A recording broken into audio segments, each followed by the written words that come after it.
Today I'd like to talk about a quote that I picked up from not only a very unexpected source but also from what I consider to be one of the most unsurprising sources to ever pick up a quote from. What I'm referring to here is Kung Fu Panda 3, the kids movie.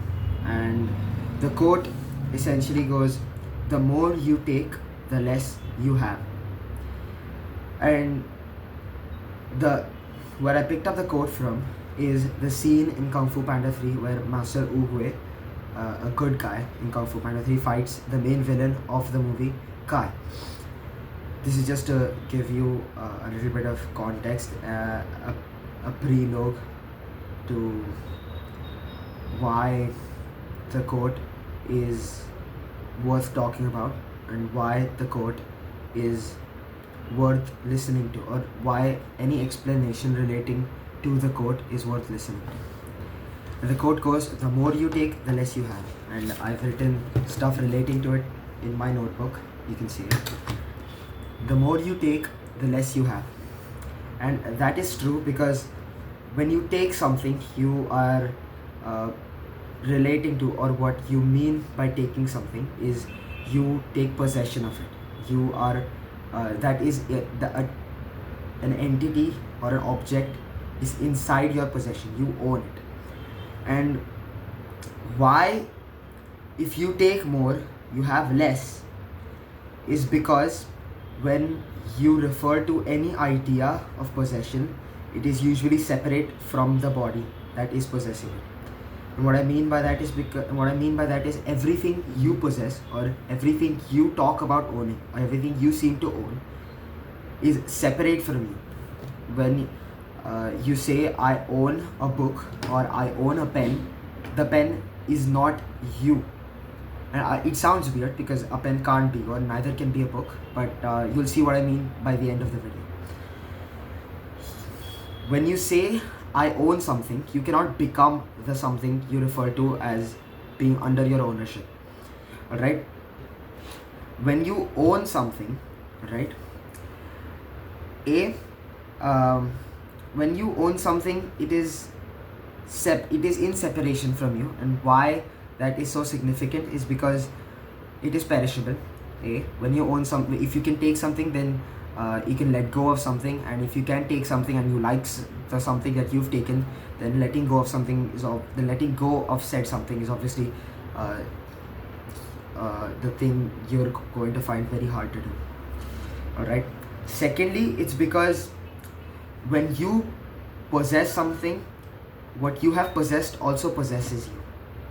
What I mean by that is when you possess something, let's say I have taken into my possession this pen. When I take a pen into my possession, it means that I have allowed this pen, right? This pen to enter my mind. My brain, my consciousness constantly thinks about the pen as something I own or something I use. Alright? And because I own the pen, and because I keep thinking about the pen also in turn owns me. Right? And how is that? It's because when I think about something, I lose all other thoughts to think about. Right? When I really think about something, as in when I have, of course it's for a very very short duration of time, but when I think about something, let's say I think about this pen, then all other thoughts leave my mind. If I take into possession this pen for long enough, and if the magnitude of the feeling that I have considered my possession to be of is great enough, then I slowly start losing all other thoughts that are not this pen. And what this relates to is a loss of freedom of thought. And humans are inherently distracted or inherently free creatures. As a human, you must always have a change of thought, as a normal human at least, right? Because all great sages, all great meditators, anyone, or all monks especially, seem to rebel this school of thought and seem to it seems very repulsive to them. And it is true, because inherent, like ultimately it leads you into a materialistic life, right? But when you talk about when you talk about living a materialistic life, it is ultimately something that you cannot avoid, because if everybody became monks, then the human race would be extinct within the next 3 or 4 generations maximum. And a lot of people, just do not have the mental will to do what is asceticism, and B, a lot of people just don't want to. Example, me, I don't want to become an ascetic either. I don't want to become a monk. And for the majority of people watching this video, or at least about all of the people watching this video, since you're on YouTube, you don't want to become a monk either, right? So the solution to what I consider a very, very strong argument for asceticism is, well, it's nothing that hasn't been spoken about before. It's just that because of this day and age, we've seemed to lose that message, right? And I seem to have stumbled upon it through another format, from a very unexpected source. And the solution is, when you seem to possess something, you seem to own it, right? Well, don't own it, don't possess it, imbibe it, infuse it and integrate it into your life. So when I say I own this pen, alright, of course it's a very minor thing, but if I were to grow increasingly obsessive over this pen, then nothing else would really make much sense to me. Nothing else would matter apart from this pen. And that's a very bad thing, going forward, because of course a lot of other things do matter apart from this pen. And this is especially true of people who are obsessive in nature over certain people, certain things, certain ideas, certain goals, right? When you seem to own it, it also seems to own you. So don't own it, don't take possession of it. Instead, let that thing, let that entity, or let the object, or let the person in question, what you want to get rid of your ownership of, let that entity become an experience. Let it integrate itself into you. When that happens, you let go of all obsessiveness, because you don't obsess over yourself. I mean, so you do obsess over yourself sometimes, and that's called narcissistic personality disorder. But for anyone who doesn't have that, and about 90% or 80 or 90% of you, which is, I assume, will not be having will not be suffering such illnesses, let it integrate into your life. I don't think about using the pen when I really use the pen. I don't think about what the pen is when I write with it, and that is because it's become a habit for me. Using and writing with the pen has become a habit for me, and anything that you have seemed to take possession of, anything that seems to become possessive for you, must also be done the same thing too. You must also let it become a habit for you, right? When you let it become a habit for you, you let go of all thoughts of ownership, because it simply does not bother you anymore. Ownership as a concept does not exist pertaining to that entity, because it's not an entity anymore. It's become an experience. And when and experiences are meant to be had, and our brain registers them as experiences, and we don't dwell upon experiences so much, because we're constantly experiencing something or the other. So its own experiences can only be experienced, or experiences can only be remembered in hindsight. You can remember experiences, but you cannot envision an experience as it is happening simultaneously. You can only either be in the moment or be out of it. So one of the best ways to, of course, this does become a form of meditation if you think about it. So one of the best ways to stay in the moment is to make it a part of you. When it's a part of you, it's become a part of your identity.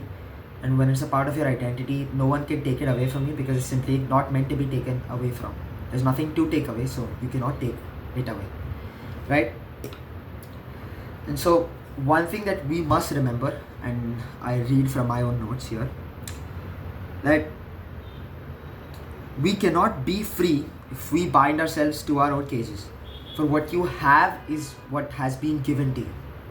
right? What you truly have, or what you truly consider to be a part of yourself, is what has been given to you. You don't take anything. It comes to you. It comes to you naturally. That's why you accept it. You cannot take anything by force. Like, quite literally, if you think about it long enough, you cannot take anything by force, because if you do take something by force, then your morality will obviously question you for it, A, and B, you become possessive over what you have taken. So you cannot take anything, at least not very sustainably, is what I would say. And all material, all right, this is to anyone who disregards minimalism as a lifestyle, or as a life philosophy, as a school of thought that is to be followed, because I myself don't agree with it. Minimalism minimalism is a state of mind. Anything that, a monk is a minimalist, and so is somebody who uses 100 different things throughout their day. To a monk, somebody who is engrossed in living their lives using material as a part of their life is a maximalist, is somebody who has effectively blinded themselves with illusion. And to the person who uses only 100 different things a day, the person who uses 1,000 different things a day, or 100,000 different things per day, is a maximalist, because the level of illusion that they have stepped to is so great that the minimalist, or the person who claims to be a minimalist only using 100 different things per day, cannot fathom the person who uses 100,000 different things a day, right? And it's not about the number of things you use, but it's more so the purpose they serve in your life. Because if you want something to integrate itself into your lifestyle, then it must become a part of your lifestyle. And once it becomes and if it should become a part of your lifestyle, it should become a meaningful part of your lifestyle. Otherwise, your lifestyle as a whole is going to degrade itself to the point where you wish you hadn't integrated anything at all, let alone the one thing that caused you ruin. And it's a very depressive thought, but it's a very real thought, right? So, of course, this means cutting out a lot of different stuff that you were afraid to cut off from your life, cutting out a lot of people from your, cutting out a lot of things, a lot of experiences, a lot of different entities, or just objects that you use, objects that maybe perishable or not. So, like, maybe cut out McDonald's, maybe cut out fast food if it constantly harms you, or maybe cut out not cleaning your room if you're allergic to dust like I am. So and I quote from my notes here, why or what you should do in order to make sure your materialistic life is one that you live to your fullest. And it goes, therefore all material must have usage, all love must be complemented with compassion and romance. And this is especially important, because we all love something, and we are all loved by something or someone. All children are loved by their parents, all husbands are loved by their wives, and all wives are loved by their husbands, and all friends are loved by their friends, and vice versa, right? When you say all love, when I say, like, quite literally, when I say all love must be complemented with compassion and romance, what I mean is that love is not a habit, or is not something that you can integrate into your lifestyle, because it wasn't a part of your lifestyle to begin. It's a part of your identity. It's not something that you do. It's something that you are. You are in love, or quite literally, you are love, right? It's a state of mind. It's a state of the soul. It's a state of something. It cannot be classified as a state of mind simply because the mental capacity that we have achieved is not one that can comprehend love fully. Because at least as far as I've heard, as far as I've experienced, as far as I've known, there are stories said, and there are real life stories, not just fictional ones, pertaining love that make no sense. Logically, it makes no sense. Emotionally, it makes no sense, and yet it works. And that's because our brains cannot comprehend love. I don't think they're meant to comprehend love. But what we can comprehend is compassion and romance, right? And romance here does not necessarily refer to uh, romance as in romance between a significant other. Romance is anything that you do to make sure your love is shown, or your love is put into a usable format that everyone can experience, everyone can see, everyone can comprehend. And that is what romance really means. And if you love an ideal, if you love, so for all the writers out there, if you love writing, then romance for you is practicing writing, or practicing writing prose or stories or poems or sonnets, whatever it may be, right? Complemented and compassion, the other side of the coin, is simply uh, well, I wouldn't exactly say it's far too different from romance, but compassion is almost a very purposeless romance. Compassion is something that does not have an inherent sense of duty regarded towards it. Compassion is something that you simply do because you want to do, because of the state of mind, or the state of soul that you are in, the vibration you are at, for all the mystics out there, right? All in life must be adhering to your purpose, or dharma. If anybody's read the Bhagavad Gita, so dharma is one of the most important, if not the most important concept that has been echoed throughout all of Hinduism or Hindu philosophy, right? And of course, my topics or my videos take a lot of inspiration from Hindu philosophy. I myself am from India, so Hindu philosophy has definitely influenced me a lot in the way I think, right? So when we talk about dharma is, I don't think I can comment on it a lot right now, because I'm not very acquainted, or I'm not very knowledgeable about the topic to begin with. But I would say that dharma is your purpose, or dharma is your purpose complemented by you. That's right. So I would say that your dharma is your purpose complemented by you. When I say my dharma is XYZ, it is me doing everything I can about myself, me doing everything I can for myself when chasing my purpose. So if I have a dharma, if my dharma is educating people right now, I have to do everything I can to make sure I can educate people really well. And this goes beyond purpose, because purpose is my purpose, or my sense of duty that really relates, that I have called upon myself to do, would be just really making videos really well, working my back off, being very obsessive about it. While dharma is more so the entire picture. Dharma encapsulates the bigger picture of what your purpose is, or what you are in regards to your purpose, right?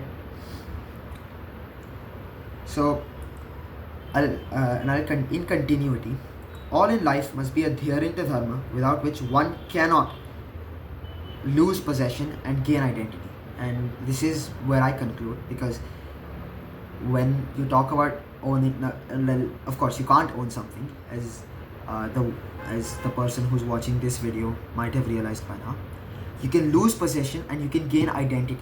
I can lose the possession of this pen. I can say I don't own this pen anymore, but the pen has become a part of my identity. I need it. I need to write. Alright, I need to write, and the pen just happens to be the object that I write with. This pen in particular seems to be the object that I write with, right? So when I say I need to write, the pen automatically fills in the role of the object that I can write with. And that is what you call gaining identity, because you don't obsess over the pen and its status, or its its state, its condition anymore.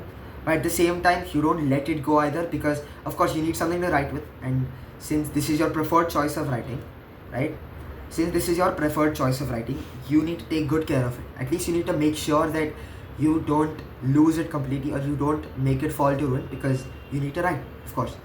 And but at the same time, you don't obsess over it either, because you can write with other pens as well. You can write with a pencil, you can write with a marker, whatever it may be, right? But you need to write, and this is what you want to write with, or this is what just happened to be what you write with, and you write with it.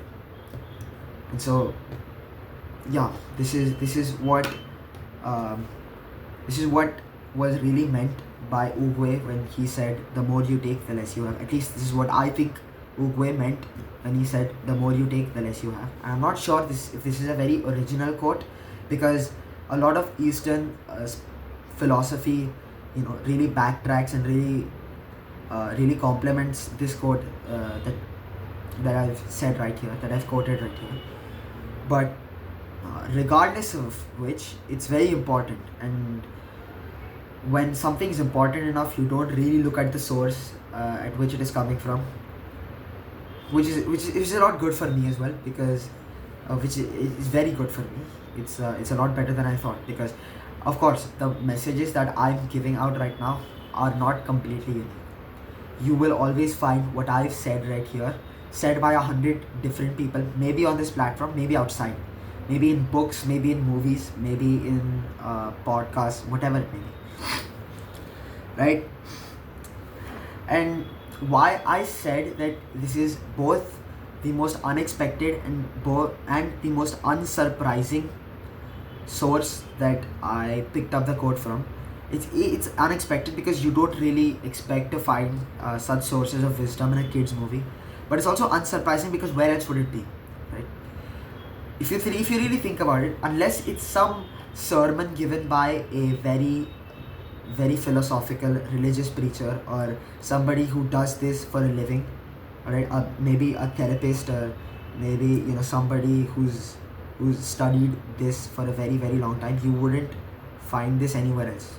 And which is exactly why a kids movie is the best place you could find it, because again, when we were kids, it didn't really matter what was said to us, because we just took in information as information. And that's very important, because as adults, or as young adults, as adolescents, as teenagers, we grow increasingly judgmental of the sources of input which we receive. And that's what I believe is mainly because we think we're a lot smarter than we really are. And this is another quote that I've heard from a very close family member. And he said, the difference between knowledge and wisdom is that knowledge is proud that it has learned so much, and wisdom is humble that there was only so much to learn, right? And of course, we're going a lot off topic here, but it's extremely important that such quotations, such sayings are out to the public, to all of you watching the video right now. Because if it helps somebody go about their day a little better than they were going about their day before, if it helps somebody do better at life than they were doing before, then I have achieved my purpose. Then I can go to sleep tonight thinking I was of some use today. I was of some good use today in regards to this earth, or to the people around us in question, right? Getting back to track, when I said that it was unsurprising, I really think it was, because where else would you find it? I genuinely cannot comprehend where else you would find such a quote, where else you would find the more you take, the less you have as a dialogue in a movie between the fight sequence of a turtle and a bull. This is quite literal, by the way. You can watch the movie, you can look it up on YouTube, right? And kids movies contain this kind of stuff all the time, right? There's just sequences of wisdom dropped onto kids that they don't really understand, and it's okay to drop them because they don't really understand, right? There's a lot of soul crushing weight that comes behind this quote right here, because there's a lot it explains, and there's a lot it opens your life up to. There's a lot it opens your mind up to. And as a child, you are unaware of it. You're blissfully unaware of that, and that is why I think that it is most appropriate for any kid to uh, is most appropriate for any director or any producer to put this inside a kids movie.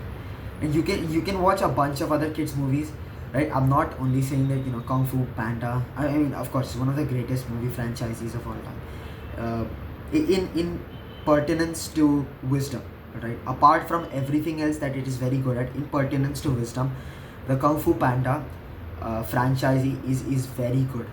It's a very, very well composed. It's a very, very beautifully written, beautifully shown, and it's a very emotionally deep movie franchise that I think everyone should critically analyze at least once in their life, because of how good it is, because of what you seem to learn out of it, right? And yeah, that's all for today. I will conclude on this topic. I mean, of course, I had a lot more to say, but I will conclude on this topic. Thank you very much for watching. If you found this to be of any help, you may as well click the subscribe button. Thank you very much for watching.